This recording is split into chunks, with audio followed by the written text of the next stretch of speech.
आज हम पढ़ेंगे महात्मा गांधी जी की आत्मकथा के भाग 1 का अध्याय 3 बाल विवाह, जिसमें उन्होंने अपने बाल विवाह से जुड़ी हुई अभिन्न घटनाओं के बारे में बताया है। साथ ही बताया है कि उस समय तक बाल विवाह को लेकर उनका क्या मानना था। हम शुरू करते हैं आत्मकथा। मैं चाहता हूं कि मुझे यह प्रकरण ना लिखना पड़ता, लेकिन इस कथा में मुझको ऐसे कितने ही कड़वे घूंट पीने पड़ेंगे।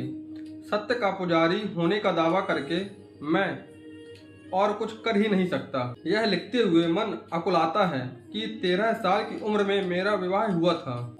आज मेरी आंखों के सामने 12-13 वर्ष के बालक मौजूद हैं। उन्हें देखता हूँ और अपने विवाह का स्मरण करता हूँ तो मुझे अपने ऊपर दया आती है और इन बालकों को मेरी स्थिति में बचने के लिए बधाई देने की इच्छा होती है। 13 वर्ष में अपने विवाह के समर्थन में मुझे एक भी नैतिक दलील सूझ नहीं आती।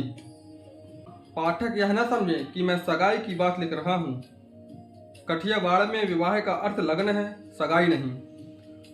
2 बालकों को ब्याहने के लिए माँ बाप के बीच होने वाली करार सगाई है। सगाई टूट सकती है। सगाई के रहते यदि वर मर जाए तो कन्या विधवा नहीं होती।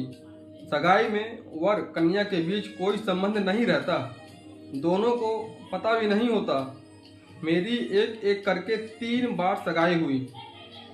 ये 3 सगाइयाँ कब हुई इसका मुझे कुछ पता नहीं। मुझे बताया गया था कि 2 कन्याएं एक के बाद एक मर गईं, इसलिए मैं जानता हूँ कि मेरी 3 सगाइयाँ हुई थीं। कुछ ऐसा याद पड़ता है कि तीसरी सगाई कोई 7 साल की उम्र में हुई होगी, लेकिन मैं नहीं जानता कि सगाई के समय मुझसे कुछ कहा गया था। विवाह में वर कन्या की आवश्यकता पड़ती है, उसकी एक विधि होती है और मैं जो लिख रहा हूँ सो विवाह के विषय में ही है। पाठक जान चुके हैं हम 3 भाई हैं। उनमें सबसे बड़े का विवाह हो चुका था। मझले भाई मुझसे 2 या 3 साल बड़े थे। घर के बड़ों ने एक साथ 3 विवाह करने का निश्चय किया। मंझले भाई का, मेरे काका जी के छोटे लड़के का जिसकी उम्र मुझसे 1 साल अधिक रही होगी, और मेरा। हिंदू संसार में विवाह कोई ऐसी वैसी चीज नहीं। वर कन्या के माता पिता विवाह के पीछे बर्बाद होते हैं, धन लुटाते हैं, समय लुटाते हैं। महीनों पहले से तैयारियां होती हैं, कपड़े बनते हैं, गहने बनते हैं, जाति भोज के खर्च के हिसाब बनते हैं, पकवानों के प्रकारों की होड़ लगी रहती है। औरतें गाने गा गा कर गला बैठा लेती हैं, बीमार भी पड़ती हैं, पड़ोसियों की शांति में खलल पहुंचाती हैं। बेचारे पड़ोसी भी अपने यहाँ समय आने पर यही सब करते होते हैं। इसलिए शोरगुल, जूठन, दूसरी गंदगियां सब कुछ उदासीन भाव से सह लेते हैं। ऐसा झमेला 3 बार करने के बदले एक ही बार कर लिया जाए तो कितना अच्छा हो। खर्च कम होने पर भी विवाह ठाठ से हो सकता है, क्योंकि 3 विवाह एक साथ करने पर पैसा खुले हाथों से खर्चा जा सकता है। पिताजी और काका जी बूढ़े थे, हम उनके आखिरी लड़के ठहरे, इसलिए उनके मन में हमारे विवाह में आनंद लुटाने की वृत्ति भी रही होगी। इन और ऐसे दूसरे विचारों से ये 3 विवाह एक साथ करने का निश्चय किया गया और इसके लिए तैयारियां और सामग्री जुटाने का काम तो जैसे कि मैं कह चुका हूँ महीने भर से चल रहा था। हम भाइयों को तो सिर्फ तैयारियों से ही पता चला कि विवाह होने वाले हैं।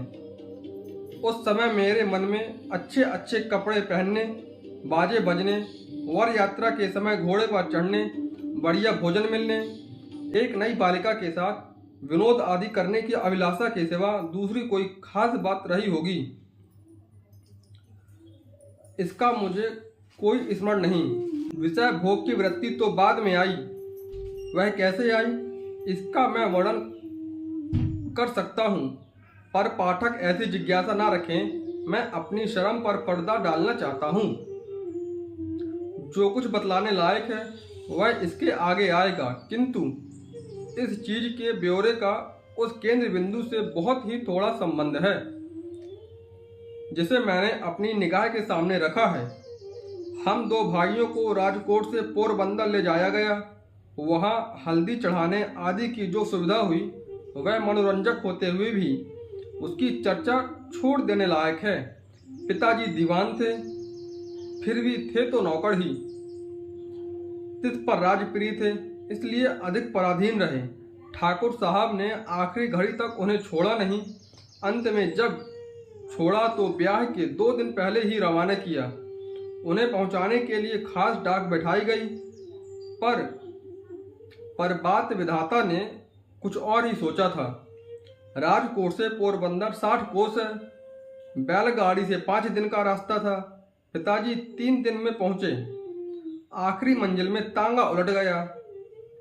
पिताजी को कड़ी चोट आई, हाथ पर पट्टी, पीठ पर पट्टी। विवाह विषयक उनका और हमारा आधा आनंद चला गया। फिर भी विवाह तो हुए ही, लिखे मुहूर्त कहीं टल सकते हैं। मैं तो विवाह के बाद उल्लास में पिताजी का दुख भूल गया। गांधी जी कहते हैं कि जब उनके पिताजी का एक्सीडेंट हुआ था और उनका विवाह उसी समय था, तो उन्हें पिताजी से ज़्यादा अपने विवाह की खुशी थी। मैं पितृभक्त तो था ही, पर विषय भक्त तो वैसा ही था ना। यहाँ विषय का मतलब इंद्रिय का विषय नहीं है, बल्कि भोग मात्र है। माता पिता की भक्ति के लिए सब सुखों का त्याग करना चाहिए। यह ज्ञान तो आगे चलकर मिलने वाला था। तिस पर भी मानो मुझे इस भोग इच्छा का दंड भुगतना हो। इस तरह मेरे जीवन में एक विपरीत घटना घटी जो मुझे आज तक अखरती है। जब जब त्याग ना कटे रे वैराग बिना, करिए कोटि उपाय जी। गाता हूँ या सुनता हूँ, तब तब विपरीत और कड़वी घटना मुझे याद आती है और शर्माती है। पिताजी ने शरीर से पीड़ा भोगते हुए भी बाहर से प्रसन्न दिखने में कोई कमी न छोड़ी। विवाह में पूरी तरह सहयोग दिया। पिताजी किस किस प्रसंग पर कहाँ कहाँ बैठे थे, इसकी याद मुझे आज भी जैसी की तैसी बनी है। बाल विवाह की चर्चा करते हुए पिताजी की जो टीका मैंने आज की, वह मेरे विवाह के समय ऐसी थोड़ी थी। तब तो सब कुछ योग्य और मन पसंद ही था। ब्याहने का शौक था और पिताजी जो कर रहे हैं ठीक ही कर रहे होंगे, ऐसा लगता था। इसलिए उस समय के स्मरण ताजे हैं। मंडप में बैठे, फेरे फिरे, कंसाल खिलाया खाया और तभी से वर वधू साथ में रहने लगे। वह पहली रात 2 निर्दोष बालक अनजाने संसार सागर में कूद पड़े।